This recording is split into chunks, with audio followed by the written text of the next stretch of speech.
today's devotional is taken from Matthew 26 verses 36 to 46. Jesus prays in Gethsemane.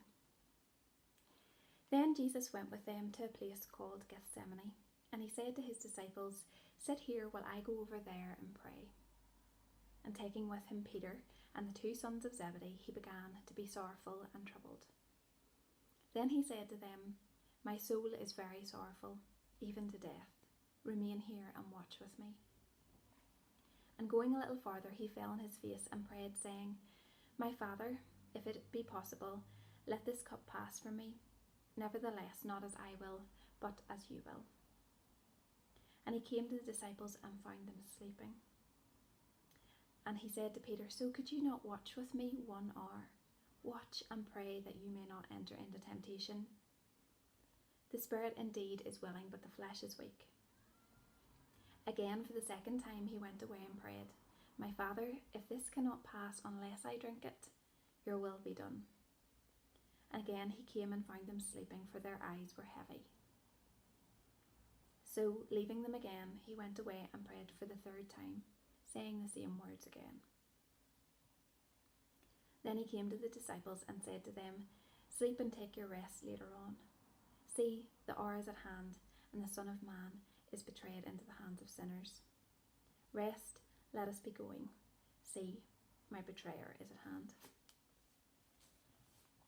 The first thing that struck me about this passage was Jesus' faithfulness and obedience to God in the midst of what he was about to face. Knowing that he was facing death on the cross, Jesus bowed his head to the Father. "My Father," he said, "if it be possible, let the cup pass from me. Nevertheless, not as I will, but as you will."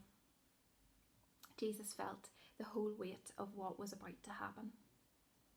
He was sorrowful, the text says, and full of anguish, and he chose to bring that sorrow before God.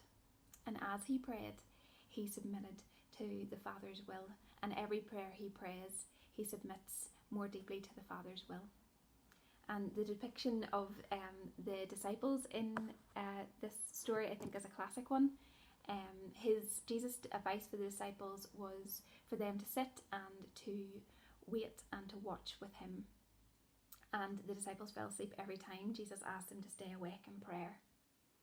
In what was about to be the world's darkest hour, we see a perfect and a holy Jesus bowing the knee to the Father, while the willing but weak disciples try to abide with him in prayer.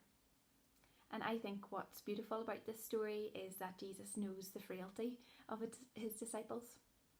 He sees that the spirits of his disciples are indeed willing, but that their flesh is also weak. Jesus knows about those feelings we all possess as his disciples, and he willingly chose to get up and to go to the cross, knowing that we were inadequate. So today, as you go about your day, take Jesus' advice and sit and watch with him and pray. And when new sins do crop up, I suggest that you humbly remind yourself that those sins have been nailed to the cross. A holy God reached down and conquered those sins. Jesus walked to the cross knowing that they were there in your heart. And when you become aware of your own spiritual inadequacies, remember that Jesus is now at the right hand, advocating for you and interceding for you on behalf of the Father.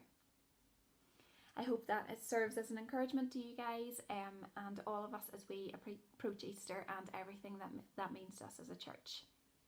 See you on Sunday.